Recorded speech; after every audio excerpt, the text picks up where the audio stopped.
Thank you, Kale, and thank you for the host of inviting me and for the great arrangement here in Seattle. It's been a marvelous show that you have put on, really. And thank you, Fran, for stealing half of my speech, setting up the goals. But looking at what we have here is that the Arctic region is, of course, changing dramatically. That is a fact.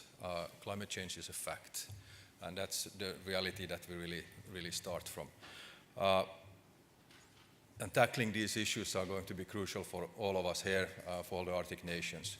And the key point here is, of course, to observe the fact that stealing sort of the slogan from a certain state a little bit further south, that what happens in the Arctic doesn't stay in the Arctic. The water levels will rise, the snow melts, and the radiation from the snow doesn't work the same way as it used to be, which bring then totally different issues. It's also a security issue.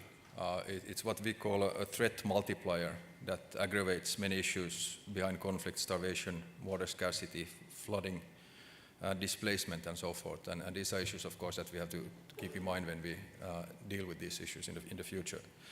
We will take over then in the main, and what Fran pointed out is that what I find really a really good solution is the sort of that we've been planning this for 4 years already. And previously, if you may put it this way, that the Arctic Council presidencies were more or less sort of that, what can I get out from this one? And it started in, and it ended there, and there was no overlapping over this.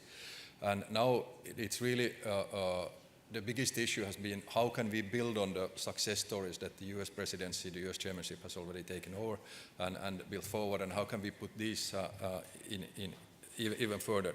You mentioned also the outline of what we have, and that we are using the slogan exploring common solutions as the sort of key issue. And it's really sort of that the value of knowledge, the value of information increases by sharing. And the more we can do together, the better it will become. Fran also mentioned the fact that we have two sort of overarching frameworks on climate change and the sustainable development goals of the 2030 agenda. And these are sort of overarching the whole thing, what we do. And then, of course, I'm going to tell you that, a few points. I'm not going to go through a list of the initiatives, but we have 4 priority areas. And what we usually say is that I'm going to tell you why Finland is cooler than you think. And that as a result, we hope that the Arctic is going to be cooler. So playing with the words a little bit. The first is, of course, environmental protection. That comes from the fact that it's from '96 already, when the Arctic Council was established, that was the key word. That was the key issue what we were dealing with. The second is the connectivity on telecommunications.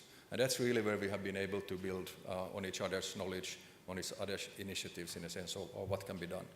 The third one is a new one that we bring up to the fore. And the fishermen who were here before, this is something that is really a key issue for them, and that is the meteorological cooperation. Because there's really a need for those. This is going to happen in the framework together, cooperation with WMO, and it's obvious why we need it, because climate change will require then better science, better observations and services for the meteorological and hydrological areas. And this is really for the people who are acting out there in the field. The fourth one is something that is always close to our heart, and then I'm talking about education. All school-age children in the Arctic should have access to good basic education. And as you know, Finland is, I would call it a powerhouse of education. It's something that we are really proud of, and we strongly believe that we can bring something positive to the table. Education is really the key for sustainable development. One thing that we also bring in is the big picture, in a sense, and my president launched the idea about convening a summit during the Finnish presidency. And I think it's really important that we have these summits on a regular basis, in a sense that we can discuss these issues really with the whole big picture in mind, and that the presidents of each Arctic Council country would be present and be able to bring their thoughts to the table. This would provide an opportunity to ensure also that the Arctic remains a territory of dialogue, as we call it. Really important points. Then comes the other side, how to achieve all this. These are all basically scientific works, what we do, but there's also the business side of it. And if you can create a model, a working atmosphere where business can thrive, all the better. So within the framework of the Arctic Economic Council, of course, but Arctic know-how, knowledge, they are also strategic priorities for Finland, and also a source of national pride. And in this context, of course, I have to bring up a few things that are really close to my heart. And the fun part here is, of course, that when you are in international negotiations generally, you always look for a breakthrough somehow. And the breakthrough is, most of the time, it's called an icebreaker. And to some extent, of course, we would like to bring in the icebreaker in many ways, in a sense that, we have something which we call know-how in Finland. The Helsinki airport has not been closed for more than 2 hours the last 10 years because of snow. And that is quite amazing when you look at the amount of snow we get every now and then.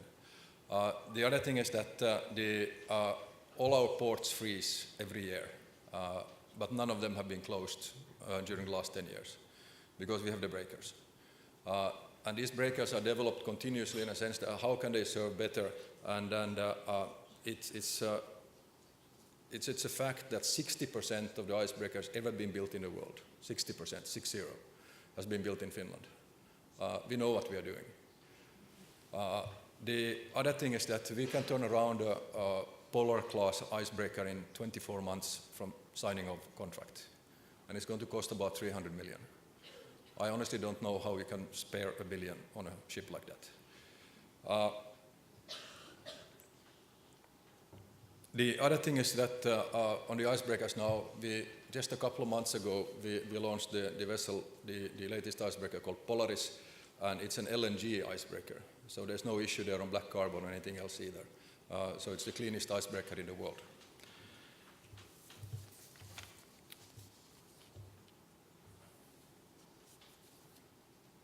So in concluding the short remarks, it's apparent that we have common issues that we have to deal with in the Arctic, and in the future even more. The key here is also to understand that we cannot identify all of them because we don't know what they are going to be. What we know is that we have to solve these issues together as well, and once again emphasizing that the exploring common solutions is the slogan for the Finnish presidency and chairmanship for that one. And this is really how we see it and how we are going to take it forward. Thank you.